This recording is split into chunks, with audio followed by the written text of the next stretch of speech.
Ladies and gentlemen, Apple has done it again with the brand new M5 MacBook Pro. And I traveled all the way from New York to Vancouver and here in beautiful Calgary. Just taking a break from all the tech madness that's been coming out in the past couple of weeks.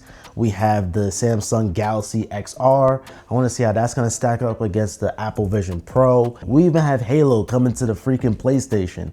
There's a lot going on, and I have so many videos to create once I get back home. But for now, let's focus on the M5 MacBook Pro. Now, this is going to be a very simple review because, well, it's the same exact MacBook Pro that we all know and love. Same gorgeous, beautiful, color accurate XDR display. Then you have your beloved ports such as the HDMI 2.1, the SD card slot, and your Thunderbolt ports. And how can I forget about MagSafe?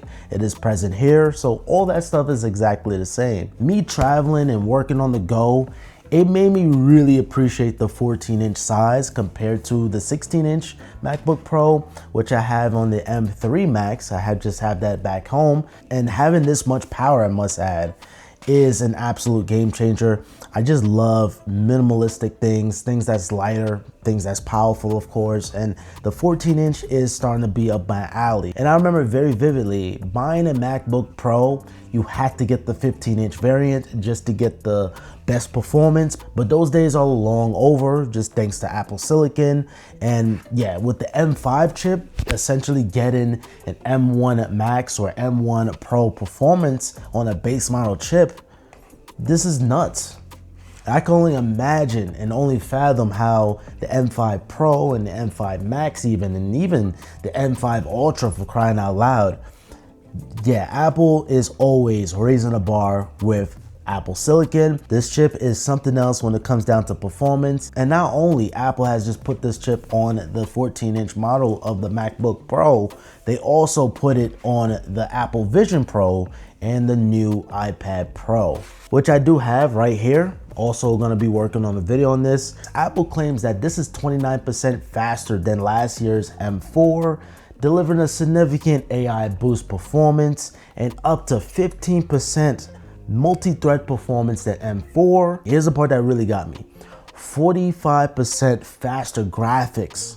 I repeat, 45% faster graphics compared to the M4.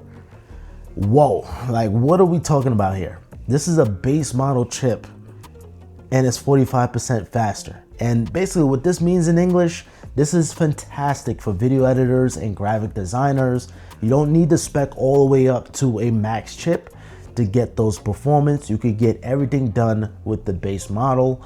And I think the only caveat I'll say about this, considering that this is only a base chip, it only has one fan. And I'm hoping and praying that Apple can rethink their strategy, because upgrading these base chips is only gonna be more demanding. So you're gonna need something to cool the silicon or cool off the chip. So having a one fan on a MacBook, I think is gonna backfire in the long run. So Apple probably at some point is gonna probably give us two fans to keep that silicon cool. But for now, I haven't really hit that performance threshold just yet on the M5, considering that M4 was already powerful. Now, I do want to do a gaming test. I just need to go back home and download some games, but I downloaded Final Cut Pro, I downloaded Photoshop, just all my work apps, and everything just excels with flying colors. Playback is absolutely smooth, playing 4K, 422, 10-bit, everything is very snappy. And just being here in Calgary, driving up to Banff and editing some photos, editing some videos, this thing is not breaking a sweat, not one bit. And that's hence why I'm not even in my office right now. I just had to make this video, and it'll be easier if I could just edit the video while I'm on the plane.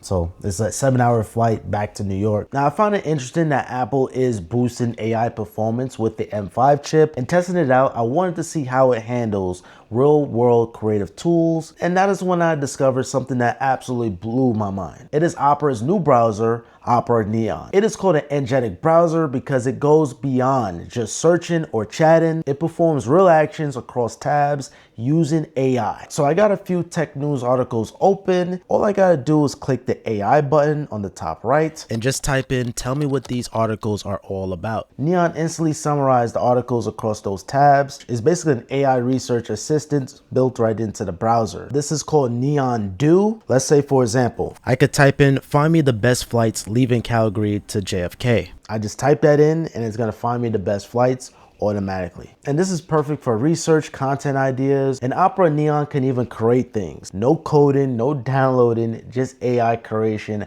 at its finest. This is actually pretty insane. Definitely check out Opera Neon. It's premium, it's built for power users and creators. Agentic browsing starts here. Join the waitlist to Opera Neon. The link's in the description as well as a pinned comment. So I just got back from Canada, had an incredible time taking pictures, freeing my mind.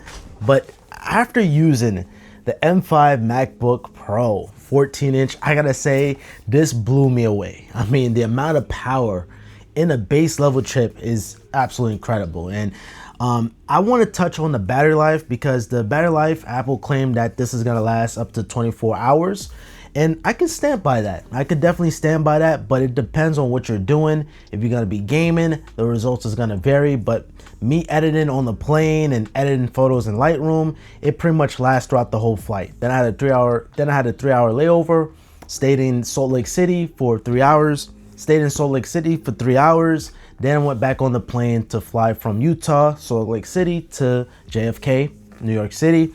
And this was still at a pretty good percent. I never had to charge it, not one time. This is gonna be officially replacing my M4. I still have my M4 MacBook Air.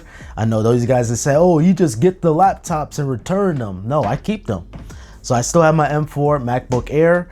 And unfortunately, I'm thinking about selling my Air, but I am gonna miss the lightness and the thinness of this, but I'm gonna keep both. I like the M5 so much. It brings that power, it has the fan, and like I said, 45% better GPU performance. That is ludicrous. So yeah, battery life is excellent, performance is stellar. And I'm gonna answer the final question, the main question that everybody's been waiting on. Should you get one? Is it worth upgrading? And I gotta tell you, it's a weird time to buy a MacBook right now. I would only get a MacBook only if you need one, because next year with the M6, and I hate to be that guy talking about next year's tech in today's world, but next year's MacBook is gonna be a total redesign. So Apple's rumored to feature an OLED display on the MacBook Pros with a touchscreen. Of course, you're gonna get the M6 performance. And it's also rumored that it's gonna be thinner and lighter, maybe to the same level as a MacBook Air. So imagine this, you get a MacBook Pro in a chassis of a MacBook Air, or as thin as the MacBook Air. That is something that I'm looking forward to. So the M5 is good and all. This is a fantastic laptop, but next year will be here before you know it. And when next year comes and you have that new design, you're gonna feel left out right away. And laptops is something that people don't upgrade every single year. So this is something that you may wanna kind of hold off a little bit. So it just depends on you.